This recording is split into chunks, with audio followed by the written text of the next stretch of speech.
Welcome to the startup lesson. Press the spacebar key to begin.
The engine start sequence is not very complicated.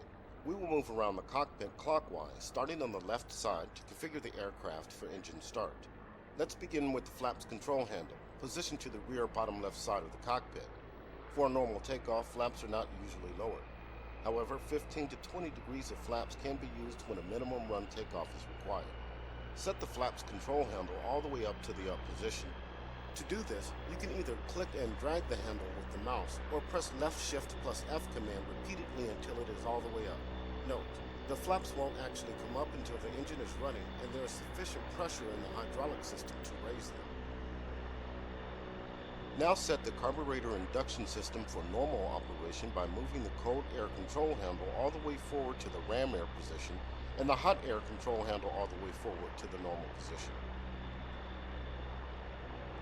Next, set the coolant and oil radiator air control switches to the auto position for automatic operation of the coolant and oil radiator flap doors. To do so, left-click on the auto switch positions. Don't forget to close the switch covers after. Adjust the trim tabs to prepare for takeoff. Set rudder trim to 5 degrees right. Elevator trim can be left neutral. Aileron trim remains neutral.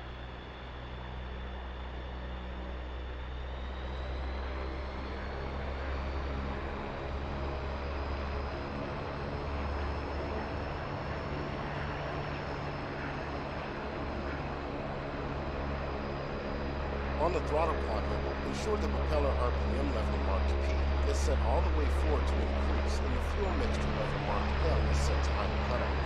Set the throttle handle about 1 inch forward from the fullback position to slightly open the throttle butterfly valve and allow air to flow to the engine. If you don't have a throttle controller, the plus and minus keys on the keyboard numpad can be used to move the throttle handle. Moving to the engine control panel on the front dash, turn on the fuel booster pump by setting the fuel booster switch to the up position by clicking over the switch.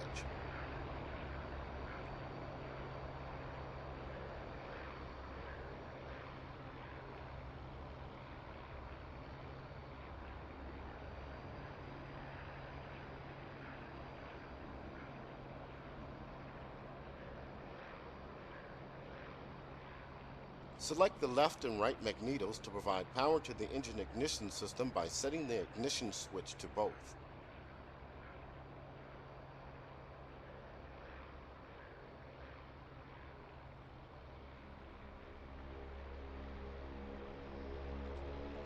On the fuel control panel, ensure that the left wing tank is selected for fuel consumption by checking that the fuel selector valve is set to the main tank LH position. Open the fuel shutoff valve by clicking on it to set it to the on position.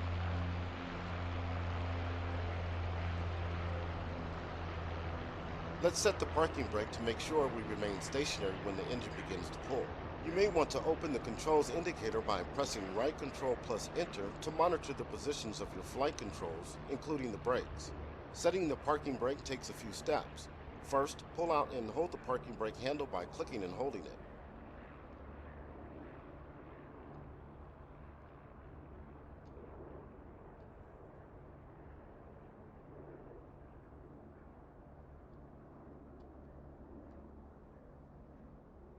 Next, while continuing to hold the parking brake handle, fully press the brake pedals by holding down the W key. Continuing to hold the parking brake handle, release the wheel brakes by releasing the W key. Now release the parking brake handle to set the parking brake. If done correctly, the parking brake handle should remain in the pulled out position. The parking brake is not set. Try again to set the parking brake. Remember, the procedure is as follows. Pull and hold the parking brake handle. Press and release the wheel brake's W key. Release the parking brake handle.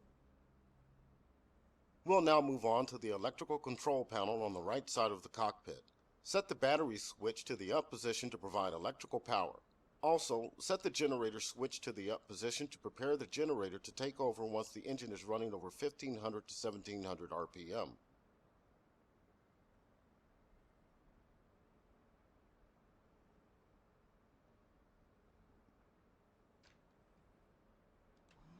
Click and hold the primer switch on the engine control panel for about 1 second to feed some fuel to the engine.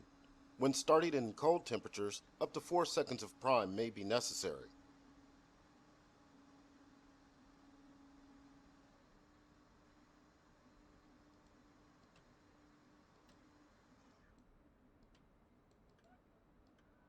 We are now ready to attempt an engine start. To do so, first press and hold the starter switch to operate the starter and begin turning the engine. As the engine begins to catch, move the fuel mixture control lever on the throttle quadrant to the run position by right-clicking on it once. If you aren't able to start the engine successfully, return the fuel mixture lever to idle cutoff by left-clicking and repeat the process starting with priming the engine. Note, the engine starter can be easily overheated. The starter should not be used for more than 4 20-second attempts to start, with 15-second intervals, followed by a 5-minute cooling off period. Good start. Now we need to make sure the engine is running smoothly without any indications of a problem. Use the RPM gauge and adjust the throttle to run the engine at about 1200 to 1300 RPM. Monitor the engine gauge to check the oil pressure to reach at least 50 psi and the oil temperature to reach at least